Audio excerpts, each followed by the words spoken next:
नमस्कार, मैं हूं हरिशंकर व्यास। स्वागत है आपका बिहार विधानसभा चुनाव 2015 में। बिहार में आधा चुनाव खत्म होने वाला है, बावजूद इसके अभी तस्वीर साफ नहीं हुई है। मतदाता यह अंदाजा नहीं लगने दे रहा है कि उसका वोट किधर जा रहा है। ऐसा इसलिए है क्योंकि बिहार में जमीनी स्तर पर जातियां बहुत बटी हुई है। अगर किसी एक जाति का ध्रुवीकरण किसी पार्टी के पक्ष में होता दिखने लगता है तो बाकी जातियां उसके विरोध में वोट डाल देती है। मतलब ध्रुवीकरण के साथ साथ विपरीत ध्रुवीकरण की चिंता में मतदाता चुप है।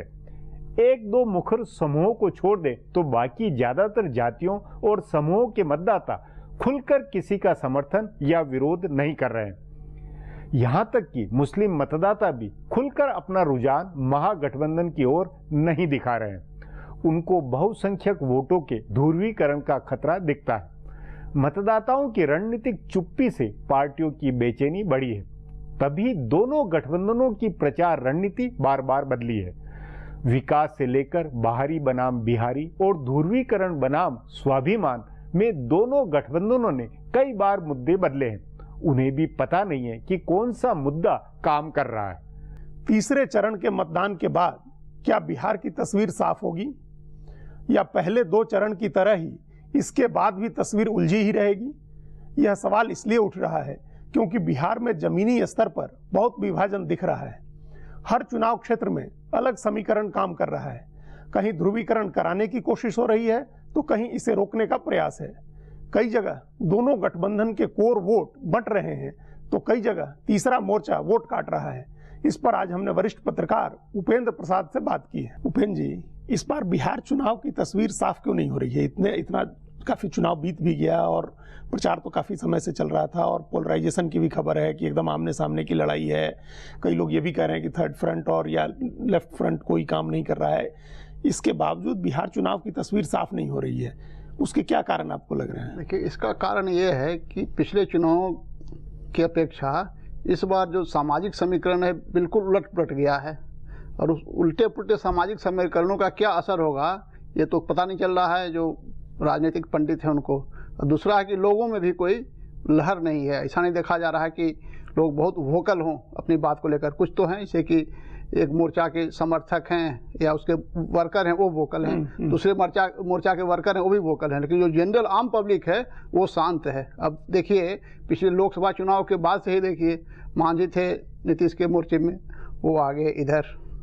उसके पहले देखिए रामविलास पासवान हुआ करते थे भाजपा के विरोधी खेमे में, वो आ गए हैं भाजपा में आ गए हैं। उसी से लालू नीतीश अलग चुनाव लड़ रहे थे, अब दोनों इकट्ठे हो गए। तो इस तरह से इधर इस पक्ष का उधर, उस पक्ष का उधर भारी संख्या में गए हैं। उपेंद्र कुशवाहा है, पिछले जो विधानसभा चुनाव उसमें वो नीतीश के साथ थे, अब इधर आ गए हैं। तो सबका कंबाइंड इफेक्ट क्या पड़ेगा ये समझ पाना मुश्किल है। और वो इसलिए और मुश्किल हो रही है कि लोग हैं जो बहुत खुलकर बात नहीं कर रहे हैं। बिहार में एक आमतौर पर ये एक परिघटना ऐसी होती है, मतलब ये फिनोमेनन है कि वो कास्ट के ऊपर जाता है चुनाव।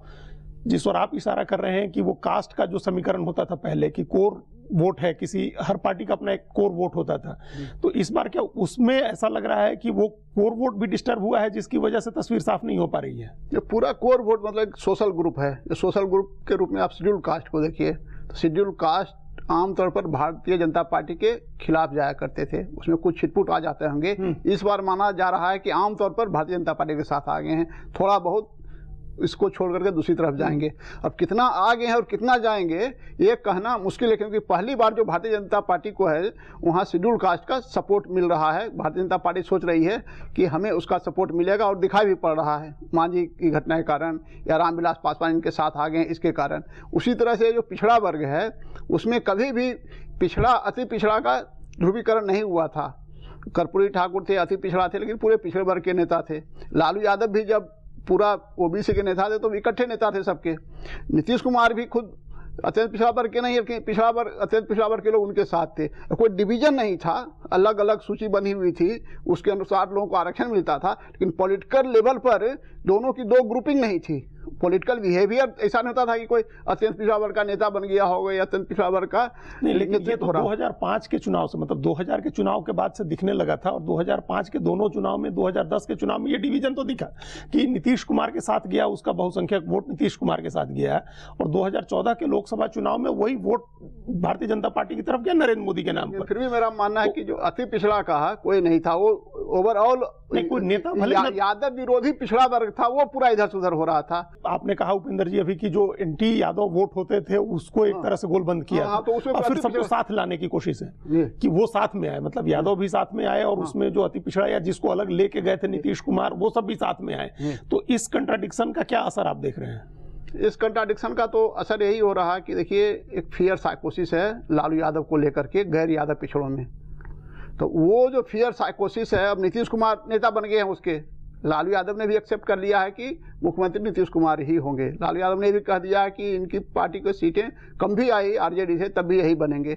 तो उसके कारण उनकी बात पर कितना विश्वास होगा, मतलब कितना सिक्योर महसूस करेंगे नीतीश कुमार को मुख्यमंत्री के रूप में रखकर, जिसको लालू यादव जिसकी सहायता कर रहे हैं। तो ये जो क्या उसका पोलिंग बिहेवियर होगा, क्योंकि वो हैं तो एंटी लालू हैं, ये मानना पड़ेगा। उसमें अति पिछड़ा ही नहीं बल्कि पिछड़े वर्ग के जो कुशवाहा हो गए, कुर्मी हो गए, या जो ट्रेनिंग कम्युनिटी के भी कुछ जातियां उसमें बची हुई है। अभी पिछड़ा वर्ग में करीब 20 जातियां पिछड़े वर्ग में है, अति पिछड़े वर्ग में करीब 85-90 जातियां हैं अभी बिहार में। तो दोनों का जो है ना, तो वो क्या बिहेवियर होगा वो पता नहीं चल रहा। उसमें है कि नरेंद्र मोदी ने अति पिछड़ा कार्ड खेल दिया है, क्योंकि इस तरह से एक अति पिछड़ा द्वारा वो खुद संयोग से नीतीश कुमार ने ही भी से 5 महीना पहले नरेंद्र मोदी की जो जाति बिहार में कहलाती है उसको अति पिछड़ा में डाला है। उसके पहले अति पिछड़ा में नहीं था। अगर नीतीश कुमार ने वो निर्णय नहीं लिया हुआ होता तो कल तो अति पिछड़ा की बात वो कहते प्रधानमंत्री पूरे कॉन्फिडेंस के साथ नहीं कह सकते। फिर यही नीतीश कुमार लालू यादव मजाक उड़ाते कि भाई कहाँ का अति पिछड़ा हुआ, कैसे अति पिछड़ा है, किस सूची में अति पिछड़ा है। तो उनकी सेकेंड लाइन स्टेट ये थी कि अगर लालू से नहीं हो पाता है समझौता तो हम anti Yadav alliance, OBC alliance बनाएंगे। उसी के तहत बहुत सारे जो ट्रेनिंग कम्युनिटी है उसको अति पिछड़ा में डाला था और उसके बाद उसका फायदा उठाते। लेकिन अभी क्या हुआ कि उस जाति का जिसको अति पिछड़ा में डाला उन्होंने, नीतीश कुमार नहीं बल्कि नीतीश लालू कांग्रेस के गठबंधन ने एक भी सीट नहीं दी। तो ये एक कारण आपको लग रहा है कि जो सामाजिक समीकरण है वो डिस्टर्ब हुआ है, जो इन सोशल इंजीनियरिंग थी, और जो लोकसभा चुनाव में भी पिछले साल नरेंद्र मोदी को जिन लोगों ने एकमुश्त वोट दिया था वो भी अब उनके साथ नहीं है, जिन्होंने 2010 में नीतीश कुमार को दिया था वो भी अब एक साथ पूरी तरह से नहीं है। तो ये जो बिखराव है, उस बिखराव की वजह से तस्वीर साफ नहीं हो रही है।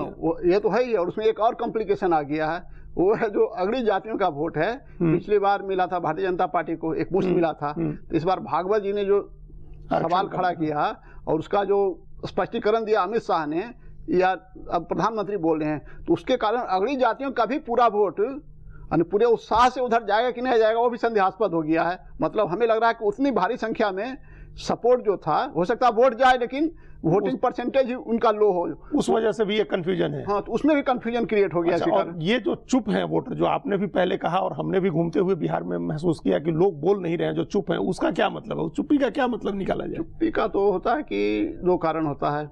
या तो भय से चुप होते हैं, या अनडिसाइडेड हैं तब चुप होते हैं, या ऐसे व्यक्ति को वोट दे रहे हैं जिसको कि अनचाहे मन से दे रहे हैं, वो देना नहीं चाहते फिर भी दे रहे हैं, लेकिन ये दे रहे हैं। जैसे कि इसे अगड़े जातियों की बात है, वो लोग हमें लगता है कि वोट देंगे बीजेपी को ही, लेकिन फिर भी जिस तरह से अमित शाह ने उस पर जो बार बार कहा और नरेंद्र मोदी ने कहा, तो उससे है कि उनको लग रहा है कि चलो बस दे देंगे, बाकी हमें और कोई ज्यादा मतलब नहीं है। उसी तरह से जो पिछड़े वर्ग के, अति पिछड़े वर्ग के लोग हैं, वो लोग हो सकता है कंफ्यूजन में हो, और दूसरा है कि जो कमजोर वर्ग का लोग होता है वो भी चुप रहता है। उसको लगता है कि वहाँ का अगर दबंग वर्ग है, वो है जो एग्रेसिव है किसी के पक्ष में, तो इसलिए बोलना खतरनाक हो जाएगा, उसको खतरनाक हो जाना, या तो उसके पक्ष में बोलेगा या चुप रहेगा। तभी हमें लगता है कि उसके कारण भी चुप्पी है। ये 3-4 कारण है चुप्पी की। उपेंद्र जी, हमारे साथ बातचीत करने के लिए बहुत बहुत धन्यवाद। अब फिर एक ब्रेक लेते हैं।